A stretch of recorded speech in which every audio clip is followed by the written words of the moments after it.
Heidi-ho, mammals, and happy holidays. So, I watched a lot of TV shows in 2020. Like, a lot.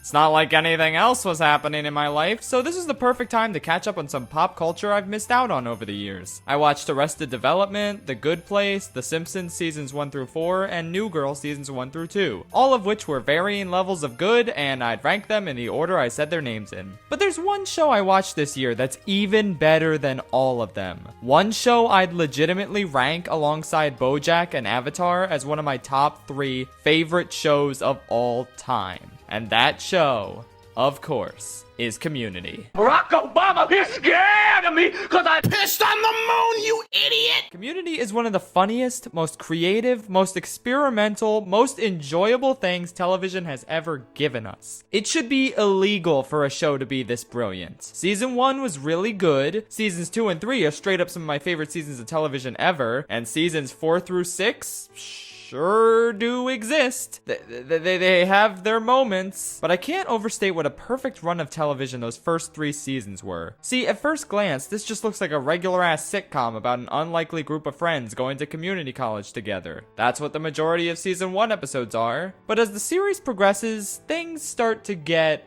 weird. Like, really weird. Suddenly, every other episode is some sort of genre parody or high concept storyline, and it's, quite frankly, wonderful. The most memorable episodes of the entire show are the most experimental ones, where the show really gets weird and switches up the genre, tries out a special animation style, or generally branches out far beyond the comfort zone of nearly every other sitcom. But, and this is a big but, Community never parodies a certain genre or does an animated episode just for the sake of doing it. There's always a specific character or story related reason for every one of these gimmick episodes, which is what really makes them special and worthwhile. Except in season 4, where the new showrunners just kind of did parody for the sake of parody, and it led to some awful episodes with absolutely no points. But otherwise, the eyes were on the prize in terms of the purposes these gimmick episodes served. As an example, there's the season 5 episode G.I. Jeff. I don't love season 5, but I think this is one of the smartest gimmick episodes the show did. It's a fully animated parody of G.I. Joe, with all the characters reimagined as G.I. Joe heroes and such. Cool. But why is this happening in universe? Well, it turns out this is actually a comatose dream the main character Jeff is having. It's his 40th birthday and he's terrified of growing older, so he went into a coma and he's now living out his childhood fantasy of being a G.I. Joe hero. Eventually, however, he realizes that he can't cling to his youth forever and that he must face his own mortality, which has also worked into the episode since he and his team accidentally kill one of the bad guys. Something that never happens in G.I. Joe land because it's a kid's cartoon with characters who never get old or die. So it's a simple G.I. Joe parody at first glance, but in reality, it's a deep look into Jeff's psyche and how he doesn't want to grow older and confront his own mortality. There's multiple layers to the parody here, and that's what makes the episode so conceptually genius. With that said, I'd like to take a look at a similar episode from season 2, one that's quickly become one of my all-time favorite Christmas specials because of how expertly it mixes fun parody with a deep dive into a character's psyche. Abed's Uncontrollable Christmas. Just to put into perspective how much I love this episode, Season 3's Christmas special was a full-blown musical episode, complete with one of my all-time favorite jokes from the show.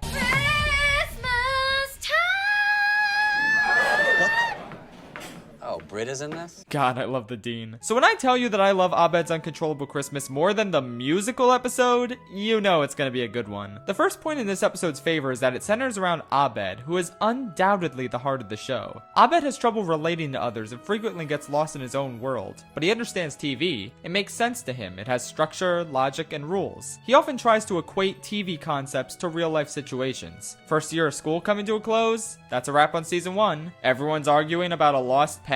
Oh great, we're doing a bottle episode. His insistence on viewing life as a TV show surprisingly never gets old. It remains an endearing character trait all the way to the end, and it's at the forefront of this episode in particular, because this episode is stop motion animated, similarly to Rudolph the Red-Nosed Reindeer and other classic holiday specials. It just seems like a really cute way to differentiate this episode from the others and give it that special sense of holiday magic. But that's not the community way, is it? There's no way they would just make an episode stop motion animated without an underlying story or character reason. And so, it turns out that Abed actually sees everyone and everything as stop motion, and he's the only one that does. So this is treated by Abed's friends as less of a whimsical occurrence and more of a deeply concerning psychological issue. They resolve to get him help, but not before he sings a Christmassy opening song to the tune of the theme song, which I always thought was a nice detail. I love the fact that he subconsciously knows the tune of the theme song to the show that he believes himself to be a part of. Side note, isn't it nutty that Abed was right this whole time about their lives being a TV show? Jeff always mocks Abed for thinking this way, but no man, Abed was legitimately right on the money there. It's kinda mind-blowing watching the show with that in mind. Anyway, after Abed sings this pretty magical opening number and promptly gets tased, he is taken to Professor John Oliver, who I keep forgetting is in this show. John Oliver wants to profit off of Abed's state of delusion by writing academic papers about it, but all Abed wants is to find the meaning of Christmas so everything will go back to live action. So the whole gang play along with Abed's adventure in order to help him get through it, pretending to be different Christmas versions of themselves for Abed's sake, even if they don't like it. Baby, what? What the hell? All in all, it's a really fun, creative, and visually stimulating journey where some of the gang gets picked off Wonka style along the way, though it still remains unclear why Abed sees the world this way. Eventually, we get to the Cave of Frozen Memories, where John Oliver's been trying to steer things in order to figure out what event in Abed's past may have caused this mental episode. But Abed kinda turns the tables on John Oliver, making him confront his own repressed memory about an old family Christmas. And it doesn't go well. It's Christmas, Professor. Where's your dad? I don't know! We never know! Mom won't stop crying! I'm going to America with Grandma!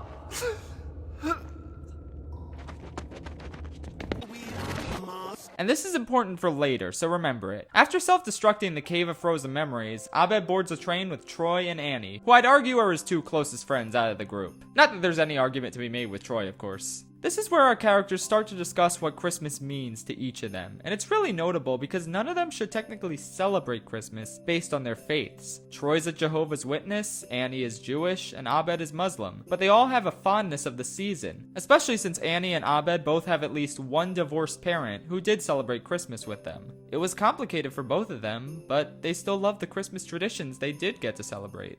My mom's Polish. She loves Christmas. Every year, she visits on the same day, December 9th. And every year, we sit and watch Rudolph the Red-Nosed Reindeer, together. But Abed, today is December 9th. Yeah, that can't be right. She comes every year. Today must be December 8th. She comes every year. Oh, that's a bit sad, but before we can reflect on that, Wizard Professor John Oliver comes back and tries to snap Abed out of his delusion. Troy and Annie, however, hold him back in real life so Abed can reach the North Pole and find the meaning of Christmas. And Pierce is still here. He didn't want to go home to his depressing empty mansion. He genuinely cares about his friends. Sometimes. The two of them reach the North Pole and discover the meaning of Christmas, which just turns out to be... It's the first season of Lost on DVD. That's the meaning of Christmas? No, it's a metaphor. It represents lack of payoff. Ruh-roh skooks, Mr. Dr. Professor Warlock John Oliver is back, and he's not happy, Bob. Not happy. Because he found the source of Abed's grief in his dorm. A Christmas card from his mother. Abed, I can't make it this year. I have a new family now. You'll meet them one day. You're a man now. Take care of Dad. Wash your duper. Mommy's moved on. All of a sudden, everything becomes clear. Abed is not someone who does well when the status quo is shaken up, and upon finding out that he can't see his mother this Christmas season for the first time ever, he retreats into this stop-motion world that evokes Rudolph, the special he watched with his mother every year. He's trying to cling to the days when his mother was there, similarly to Jeff clinging to his childhood later on in the series. This is why Abed desperately needs to find the meaning of Christmas in this episode, because his mother is the only real connection he's ever had to Christmas, and if she's not going to be here for him anymore during the holidays, then what meaning does Christmas have for him?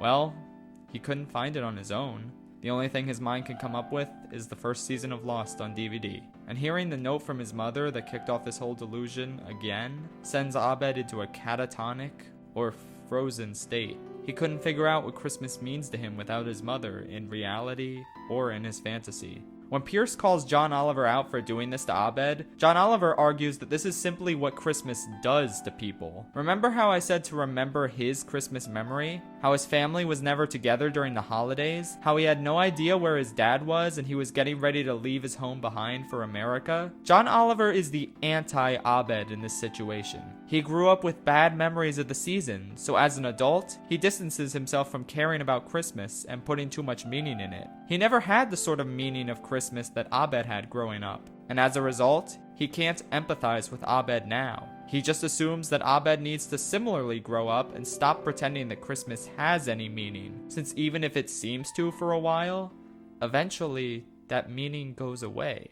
This is what makes Jolliver the antagonist, and what makes the rebuttal of all of Abed's friends all the sweeter. They counteract his idea that Christmas is meaningless by saying that the very act of friends and family coming together to ascribe meaning to the holiday season is exactly what gives it its meaning. Annie's line here in particular just really warms my heart. It's the crazy notion that the longest, coldest, darkest nights can be the warmest and brightest. And so, the gang annihilates Jolliver with their Christmas weapons as they sing a song. Something Abed asked them to do earlier and they didn't because they were still worried about his delusion. But now, they're embracing it. Because, yeah, it is kind of a delusion. Christmas is the celebration of Jesus' birthday, but as Britta points out in the episode, it's not like it actually happened in December. The church just moved the celebration of Jesus' birth there. Plus, there are tons of people who aren't even Christian, but celebrate the holiday anyway. And all of these people are valid, because Christmas can mean whatever anyone wants. For religious people, it's a day to commemorate the birth of Christ. But people of different faiths or no faiths can commemorate or celebrate the day in any other way they want to. This is what I like about Shirley in this episode. She's a bit of a condescending Christian, but she nonetheless remains respectful to her friends, who aren't celebrating the holiday for the same religious reasons as her. Likewise, the smug atheist Britta ultimately goes along with the celebration of Christmas in the end, since she accepts how much it means to her friends. Both of them coming together with the rest of the group to support Abed is just extra wholesome and special, with the same applying to Jeff as well. After the gang blows up British Man with their remote control Christmas pterodactyl, Abed finally breaks free of his ice prison. It was this display of pure passion from his friends that made him realize that being with them is what gives Christmas meaning for him now, and it's an absolutely beautiful conclusion for this special. More than any other Christmas special I've seen, this one just gets exactly what makes Christmas,